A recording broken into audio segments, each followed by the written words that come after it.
인터뷰 하시. 아까 그 법문하시던 분은 궁금하죠. 감각적인 잠재되는 거는 그거가 올라왔을 때 그때 그 순간에 이제 알아차려야지. 네, 알아차려야 될 때. 그 순간은 그 삼법인 무상고 무아로 볼 수도 있지만 그게 미처 삼법인이 안 떠오를 수도 있지 않을까요? 그러면은 그럴 수도 있죠. 네. 그러면은 그게 제거가 안 되는지. 꼭 그 무상고 삼법인이 떠올라야 번뇌가 제거가 되는 건지 아니면. 번뇌 제거는 이제 두 가지 방법이 있어요. 임시로 제거하는 거하고 완전히 뿌리 뽑는 거. 뿌리 뽑는 것은 도의 지혜로서 뿌리 뽑는 거예요. 그렇기 때문에 도 이전에 이제는 임시 제거인데, 임시 제거에도 기본적으로 한 세 가지 단계가 있습니다. 하나는 대체하는 거. 대체로서. 탐욕이 올라왔을 때, 예를 들어서 내가 평상시에 잘 애우고 있던 붓다누스 할 때 특성이라던가 아니면 빠리따 같은 거, 그런 것들을 할 수가 있죠. 그렇게 하게 되면 어때요? 그러면은 탐욕은 지속되지가 않죠. 왜냐하면 한 마음 순간에는 하나의 그 마음 대상만 한 마음만 일어난단 말이에요. 한 마음이 두 가지 대상을 취하지는 못해요. 그렇기 때문에 탐욕이 일어났을 때 얼른 내가 선한 마음의 대상을 취하는 거예요. 예를 들어서 이티피소 바가와랑 하던가 기타 등등의 아니면 빠리따를 낭송해도 되고 그렇게 하는 방법이고, 또 하나는 내가 얼른 다시 명상 주제에 돌아가는 거예요. 그래서 이게 사마타 수행 주제는 얼른 호흡이라는 명상 주제에 들어가는 거예요. 그리고 본인은 아마 주로 이제 그 찌따누파사 했던 것 같은데, 마음을 관찰했을 때 얼른 마음을 보면 되는 거예요. 그럼 마음이 보면은 앞에 마음이 뒤에 보는 마음이 생기잖아요. 그럼 그 앞에 일어났던 마음은 어때요? 계속 합니까? 아니면 스톱합니까? 사라지죠. 지속되지 않거든요. 그래서 그 계속해서 이빠사나의 마음으로 탐욕의 마음이 나면 뒤에 아는 마음으로 알아차린단 말이에요. 어떻게 알아차리냐면 처음에는 이거 탐욕이다라고 알아차려야 돼요. 썩내면 썩내미다 알아차리고, 어리석으면 어리석임이다 이렇게 알아차려야 돼요. 처음에 이렇게 이름 붙이는 훈련 많이 했잖아요. 알아차리잖아요. 알아차리는 순간에 탐욕의 마음은 사라지고 아는 마음이 생긴단 말이에요. 이제 이 아는 마음을 계속 가지고 있어야 되는데, 여기서 또 다른 마음을 내가 의도적으로 불러일으키게 되면은, 내가 이제 사라졌네, 아니면 잘했네, 이런 마음을 불러일으키게 되게 되면은 문제가 될 수가 있어요. 그렇기 때문에 아는 마음, 그 아는 마음을 다시 알아차린다면, 그 아는 마음을 다시 알아차려 보세요. 그러면 어때요? 거기에서 마음이 일어났다 사라지면서 계속하지 않는, 영원하지 않는, 그쵸? 그것에 대해서 우리가 무상이라는 인식이 생기죠. 우리가 무상이라는 인식으로 보면 될 수 있는 거예요. 그래서 내 안에 지나는 이 모든 마음은 참으로 무상하구나 라고 보고, 다른 사람의 마음에서 일어나는 것도 참으로 무상하다고 봐야 돼. 그 마음이 무엇에 따라서 일어나요? 원인과 조건에 따라서. 원인이 있으면은 그 원인에 조건이 붙으면 일어나고, 원인이 있지만 조건이 없으면 안 일어나고, 그렇죠? 조건이 있어도 원인이 없으면 안 일어나요. 그렇죠? 그래서 이 마음이라는 것은 원인과 조건에서 일어났다 사라지는 것이구나, 영원하지 않은 것이구나, 자아가 없는 것이구나, 끊임없이 원인과 조건에 의해서 변화로서 압박당하는 불만족스러운 것이고 괴로운 것이구나 라고 우리가 그와 같은 통찰지가 이 마음속에 일어나도록 이렇게 훈련을 해야 되는 거예요. 그와 같이 지속적으로 하게 되면은 나중에는 마음뿐만 아니라 물질도 마찬가지예요. 내 안에 있는 물질과 바깥에 있는 물질, 내 몸에 늙음과 병든과 죽음이라는 것은 물질적인 그 변화 과정이에요. 그죠? 이건 자연스러운 거예요. 이 자연의 현상인데 본래 여기에는 늙음도 없고 병듦도 없고 죽음도 없어요.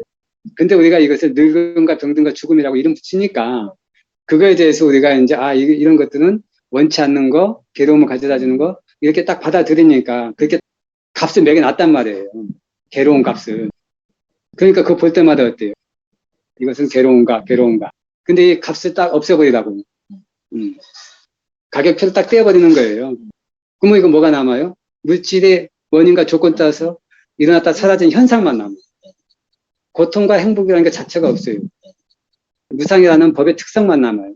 끊임없이 원인과 조건에 의해서 변화로 압박당하는 괴로움과 불만족이라는 현상만 남아요. 법의 특성만. 근데 그걸 보면 내 뜻대로 됩니까? 안 됩니까? 안 되죠. 내 것이 할 수 있습니까? 없습니까? 없죠. 그렇기 때문에 자아도 없고, 내 것도 아니고, 그잖아요. 내 것도 아니고, 내가 어찌할 수 없는 것에 대해서 내가 시비 걸면 돼, 안 돼? 이래라 저래라 하면 돼, 안 돼? 안 되잖아요. 근데 여태까지 우리 어떻게 살아요? 그러고 살잖아. 이 몸도 이 마음도 내 것도 아니고, 내가 어찌할 수 없잖아요. 근데 다른 사람은 어떻게 내 마음대로, 다른 사람이 내 마음에 들어주길 바래요. 내 마음대로 안 따라주는 그 사람이 문제입니까? 아니면 내 마음대로 되지 않는 거 내 마음대로 따라주길 바라는 내가 문제입니다. 예? 자식 탓할 필요 있어요, 없어요? 남편 탓할 필요 있어요, 없어요? 시부모 탓할 필요 있어요, 없어요? 친정 동생들 탓할 필요 있어요, 없어요? 아무것도 없어요. 근데 여태까지 어떻게 살았어요? 응? 남 탓하고 살았잖아. 아, 이걸 깨달아야지. 자, 그러면 어때요? 아, 저기에는 저런 원인과 조건이 있었구나. 라고 이해하고, 아, 내가 어떻게 도와줄까? 자애만. 내가 저 고통을 어떻게 하면은 좀 가시게 해줄까? 연민해만. 그리고 누가 잘했어요. 아, 참으로 훌륭하다. 좋다 하고 박수 치면서 기뻐하는 분. 함께 기뻐하는 분. 근데 그럼에도 불구하고 늙고 병들고 죽는 이 물질의 현상은 자연스러운 것이기 때문에 내가 어찌할 수 없는 것이다 라고 하면서 그것을 평온하게 보는 평온함. 그래서 이 자비 사람의 이 마음으로 그와 같이 산다고 한다면 이 세상이 어떻겠어요? 그래도 행복하진 않지. 괴롭지. 괴롭지만 적어도 탐욕과 썩냄과 어리석음에 의해서 두 번째, 세 번째 괴로움은 내가 없이 살 수도 있다. 그죠? 그나마 편안하게 살 수가 있지. 그래서 중요한 거는 내 마음속에서 일어나는 이 순간 있잖아요. 뭐가 일어나는지 항상 알고 있어야 돼. 결국은 수행이라는 것은 임종 직전에 어떤 대상이 딱 나타나잖아요. 그러면 그거에 대해서 싫다 해가지고 내가 도망가거나 아니면 아이 좋다 하고 움켜쥐거나 아니면 그것도 없는 채 해롱해롱 하면서 그냥 이 세 상태가 아닌 명장하게 아는 상태에서 그 대상 알아차리면서 무상한 것이고 괴로운 것이고 나도 아니고 나의 것도 아니다라고 하면서 내딛비 혹은 내딛고 있는 그대로 혹은 놓아버리는 그냥 움켜쥐지 않고 방하차 놓아버리고 그 상태로 임종을 맞이하게 되면 어떻겠어요? 그와 같은 임종의 상태는 다음 생에 있을까요? 없을까요? 없어요. 왜? 그 순간에 가래가 없죠. 그죠? 그 한순간을 위해서 우리가 훈련을 해내요. 이 훈련을 능숙하고 익숙하게 빨리 해놓으면 그만큼의 괴로움의 순간들이 줄어드는 거예요. 그죠? 그래서 항상 마음속에서 일어나는 마음의 현상들을 이렇게 봐야 되는 거예요. 근데 그거에 대해서 나다 나의 것이다 착각하면 돼요. 그거에 대해서 일어난다고 좋아하고 싫어하고 하면 안 되는 거예요. 그러면서 내 마음을 보듯이 다른 사람의 마음도 이와겠구나 이렇게 봐야 돼. 우리 되게 보면 그잖아. 다른 사람 마음이 변했다고. 그 전에 안 그랬는데 참 믿을 수 없는 게 사람의 마음이라면서. 나는 그랬는데 저것이 나는 안 그랬을까요? 나도 그렇게 살아왔죠. 그잖아요. 솔직해져요. 좋으면 좋아하고 싫으면 밀고 살아왔거든요. 마음이 변했거든요. 그러면 내 어떤 변하는 마음, 변심하는 것들을 용인하고 문제 삼지 않듯이 우리도 다른 사람의 변심과 그거에 대해서 이해하고 문제 삼지 않아야 돼. 근데 이 세상에 문제가 되는 건 뭐예요? 문제 삼기 때문에. 그죠? 이해하면 괜찮은데, 끝나는데. 그죠? 그래서 탐욕과 썩냄과 어리석음, 그거에 내가 물들어 있게 되면 이건 문제 삼을 수밖에 없어요. 왜? 이해관계가 있기 때문에. 그죠? 공평해야 되잖아. 기브 앤 테이크가 밸런스가 맞아야 되는데 깨졌다 생각하게 되면은 괘씸하죠. 화나고. 근데 그렇게 돼야 된다고 믿고 생각하고 바라는 내가 잘못이지 근본적으로 그렇다는 거예요. 왜냐하면 모든 사람이 성인이 아니잖아. 그 사람이 탐욕이 없고 썩냄이 없고 어리석음이 없고 공평한 것들을 잘 지킬 수 있는 그런 사람이라고 한다면 그런 사람이라 우리가 신뢰하고 믿을만 하지만 존재가 그렇지가 않잖아. 모두가. 그럼 우리가 가정을 해야 돼. 그렇기 때문에 내가 생각하는 상식의 기준이 그 사람이 나의 스탠다드에 맞기를 바라는 건데 저마다의 스탠다드는 틀려요. 근데 우리는 어때요? 나의 스탠다드는 적어도 되기를 기대하는 게 있죠. 암묵적으로. 그게 맞지 않으면 어떻습니까? 화나는 거지. 배신감 느끼고. 그거는 내가 어리석은 거예요. 그렇지 않은 것을 그렇게 바라는데 내가 어리석은 거예요. 근데 우리는 그렇게 생각 안 하죠. 인간이면 이래야 되는 거 아니야. 그죠? 대상한테 바라는 건 바라는 거죠. 그게 응. 안 받으면 화가 그러니까. 있는 그대로 보지 못하는 거예요.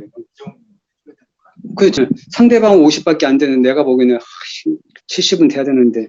그죠? 나 100까지는 안 바란다. 70은 돼야 되는 거 아니냐, 이거죠. 근데 상대방은 50밖에 안 돼.